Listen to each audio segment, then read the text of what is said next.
자, 그래서 이제 미래 세계는 변화는 어떻게 될까요? 유통의 첫 번째 미래는요. 새로운 유통 비즈니스 모형이 변화를 이끕니다. 첫째는 옴니채널이죠. 옴니채널. O2O, 온라인과 오프라인은 왔다 갔다 하는 게 아니고 오프라인이 온라인이고 온라인이 오프라인은 하나의 복합체적인 그러한 서비스로 가고요. 두 번째는 아까 말씀드린 Just for You. 세 번째는 디지털 스토어 자체가 여러 가지 로봇이라든지 새로운 형태로 변모가 일어납니다. 네 번째는 뭘까요? 바로 컨텐츠의 무기화. 이게 네 가지가 미래 유통의 모습이라고 볼 수 있겠고요. 일단 유통의 가장 중심의 목표는 뭐냐? 아무리 오프라인이라도 하더라도 이제 미래는 매출의 30%는 온라인으로 만들어지는 목표를 가지고 디지털 트랜스포메이션을 추진해야 된다는 거죠. 자, 두 번째는 뭐겠습니까? 이제 고객은요, 앞으로 기꺼이 자신의 식별을 허용하게 된다는 거예요. 가트너 그룹이 2019년에 말했지만 2024년까지 이러한 AI들이 개별 학습을 하고 Just for You 서비스를 하게 되면 이제 개인화에 대해서 고객이 나를 인식하는 게 나한테 너무나 편하구나라고 했을 때 동의를 한다는 거죠. 그것이 바로 우리가 뭐예요? 행동의 인터넷이죠. 다시 말하시면 인터넷 오브 비헤이비어에 관련된 개별 활동을 우리가 추적을 허용하는 이러한 추세로 간다는 거예요. 그러기 위해서는 어떻게 해야 되겠습니까? 완벽한 Just for You, 그 다음에 터치리스, 이러한 걸로 무장되는 새로운 유통으로의 변화가 있어야 된다는 거죠. 그래서 우리가 고객 개인마다 서로 다른 고객의 경험을 제공해야 되는데 그 퍼스널라이제이션의 가장 중심은 뭐예요?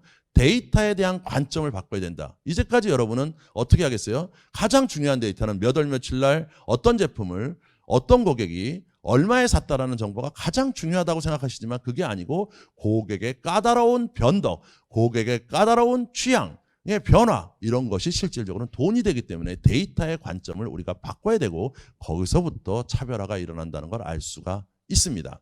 자, 두 번째는 B2B 디지털 전환, 머뭇거릴 시간이 없다라는 내용으로 여러분께 설명을 드리도록 하겠습니다. 자, 이번에 코로나 기간 동안 교훈이죠. 90% 이상의 컨벤션이 전 세계적으로 취소됐습니다. 자, B2B는 어떻게 영업을 했습니까? 과거에는 이런 컨벤션에 신제품을 가서 발표를 하고요. 또는 전시를 하고 거기서 새로운 바이어를 만납니다. 만난 다음에 명함을 주고받고 돌아와서 이메일을 주고받다가 그 다음에 뭐 샘플도 보내줬다가 이제 실질적으로 왔다 갔다 출장을 하면서 계약을 맺기 전에 합니다. 그 다음에 B2B 자체는 거래를 만들어낼 때까지 상당한 기간이 걸리기 때문에 오랫동안 접촉을 해야 되죠. 그리고 이제 최종적으로 계약서에 사인을 하고 그 제품을 제공하게 되면 또 거기에 대한 교육도 실시해야 되고요. 또 요청이 오면 AS도 해야 됐어요. 근데 이러한 오프라인 활동이 멈춰지면서 이제 B2B는 어마무시한 위기에 쌓일 수밖에 없게 됐죠.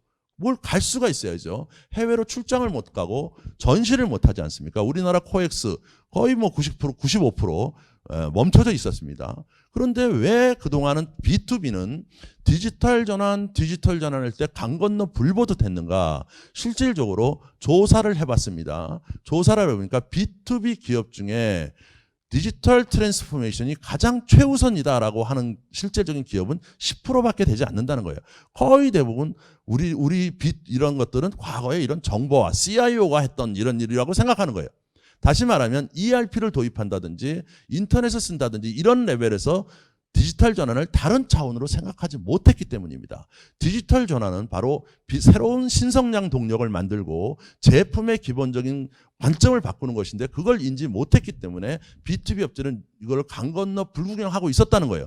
그런데 이번에 보니까 코로나 기간 동안 미리 변해 있었던, 다시 말하면 디지털 전환을 했던 B2B 회사들은 오히려 5배 높은 성장률을 기록하겠죠. 당연하겠죠. 준비 안 돼서 왔다 갔다 하지 못하고 준비 안 돼서 고객과 접촉을 못하는 B2B하고 그것을 준비되어 있는 B2B하고는 완전히 다른 거죠. 이걸 한 번 더 비틀어서 우리가 보면 앞으로 이러한 유사한 질병이 계속된다는 WHO 및 기타 발표가 많지 않습니까? 그리고 오래 갈 거예요. 그러면 이러한 상황에 빠르게 변하지 못하는, 또 빠르게 변해 있지 못한 B2B는 앞으로 어떻게 될까요?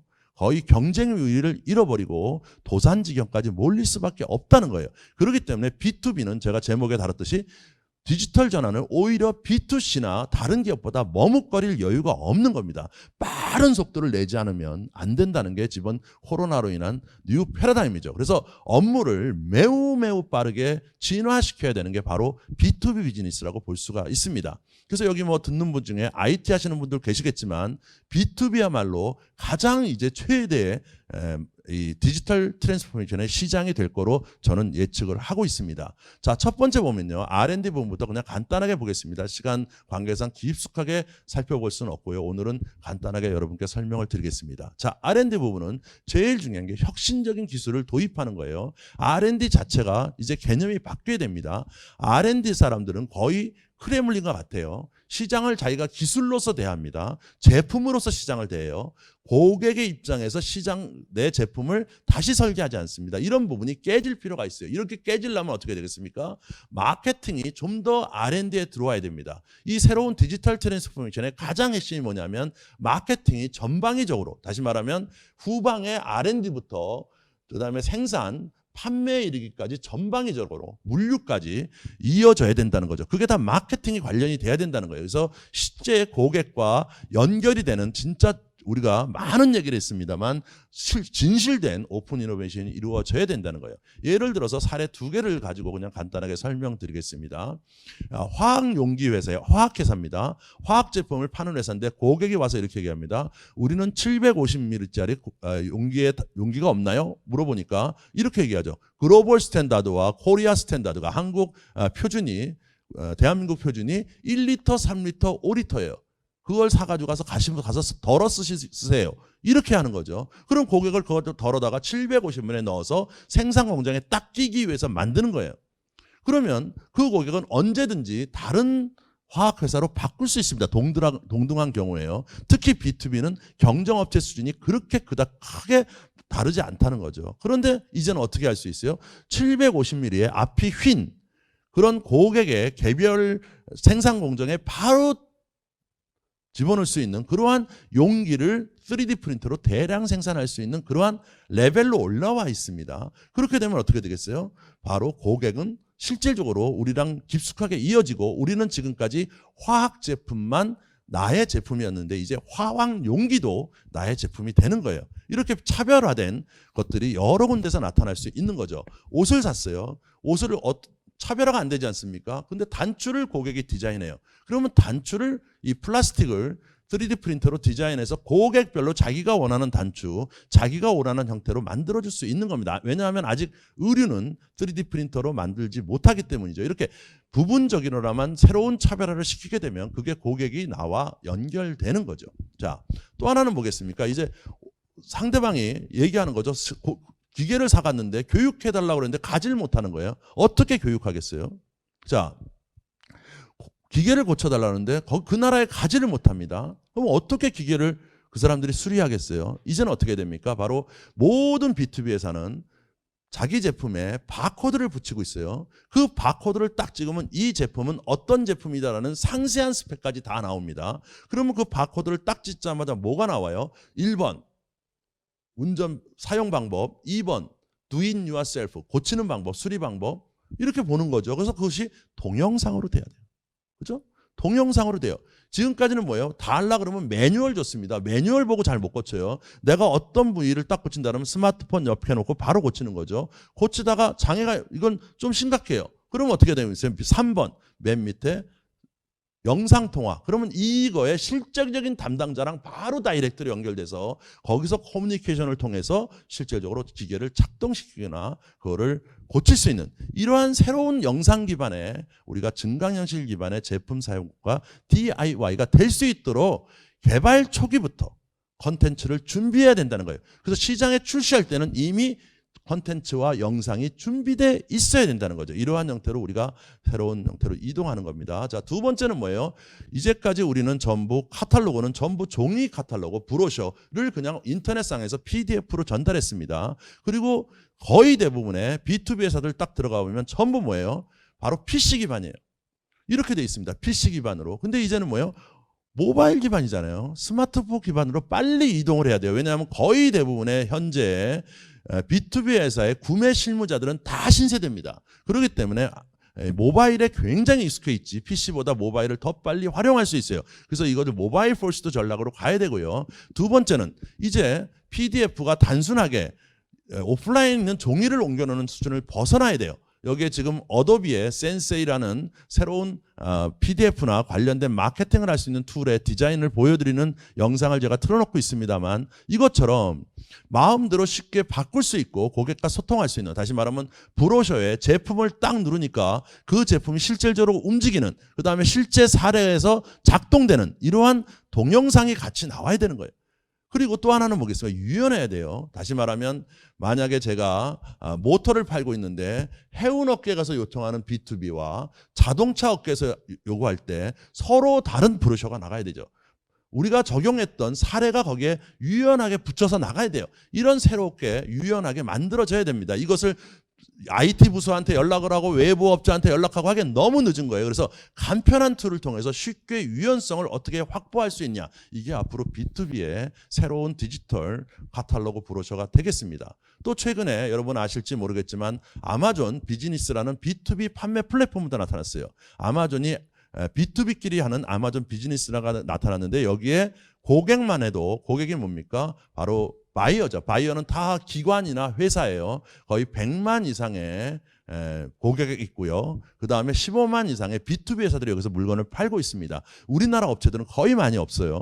이런 새로운 변화를 빠르게 받아들여서 이런 이동이 힘든 시기에 새로운 판매 방식도 우리가 찾아내고 이끌어 나가야 됩니다. 자, 세 번째는 여러분 너무나 잘 아시지만 생산 부분의 디지털 전환이죠.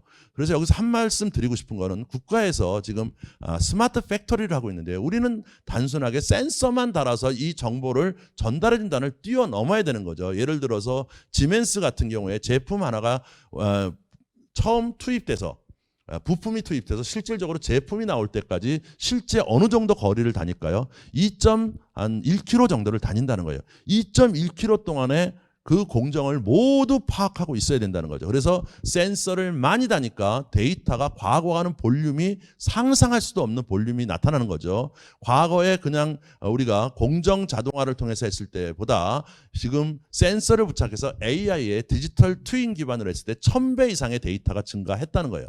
하나 예를 들면 자동차 같은 경우에 자율자동차가 라이다 센서를 6개 달고 있는데요. 라이다 센서 하나당 평균 30만 개의 1초당 펄스를 쏩니다. 근데 라이다가 6개를 갖고 있어요. 그러면 50만 개입니다. 죄송합니다. 초당 50만 개를 쏘고 있는데요. 50만 곱하기 6 하면 300만 개의 정보를 1초에 받아요. 그래서 자동차 하나가 하루에 처리하는 데이터량이 4,000기가바이트예요. 그래서 이제까지 우리가 생각하는 모든 정보와 지식은 축적한다, 분석한다가 아닌 거죠. 이제 모든 데이터는 버릴 수 있다. 가치 중심적으로 모은다라는 거예요. 모든 데이터를 다 가질 수 없어요. 버려야 돼요.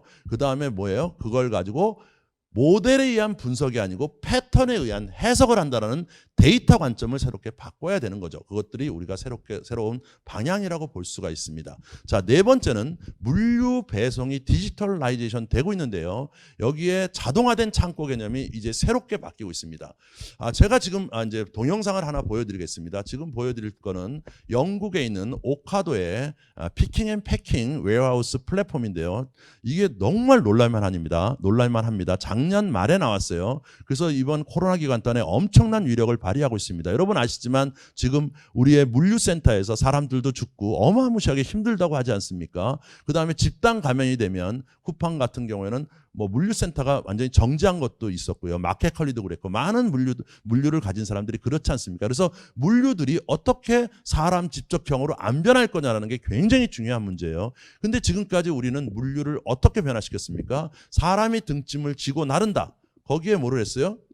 그거를 이동한 게 지게차였어요. 지게차로 든다. 그 다음 뭐예요? 키바 로봇이나 이런 거 같이 등에 들고 나른다. 이런 개념으로 모두 벗어나지 못했는데 이번 나온 이러한 시스템은 정말 대단합니다. 다시 말하면 등짐을 뒤지 않고 밑에서 뽑아서 나른다는 거예요. 그래서 그 모양을 보여드리겠는데 여기 보시는 격자가 있죠. 이 격자가 자그만치 25만 개의 격자입니다. 25만 개 제품을 여기다 넣어놓을 수 있어요. 그 다음에 이걸 더 늘릴 수도 있습니다. 여기에 지금 다니고 있는 로봇들은 한 1000대에서 한 1500 정도, 한 1200대 정도의 로봇이 다니고 있어요. 자, 그러면 이 로봇들이 이 안에 들어가면서 어떻게 하는지를 보겠습니다. 여기서 참고로 보시면 색깔이 다르죠. 색깔이 다른 건 한쪽은 뭐냐면 연두색 같은 경우에는 물건을 빈 곳에다가 넣어주는 거예요. 채워주는 거고, 또한 다른 색깔은 거기서 물건을 피킹해서 패킹하는 겁니다. 자, 그 내용을 여러분께 설명을 보여드리도록 하겠습니다.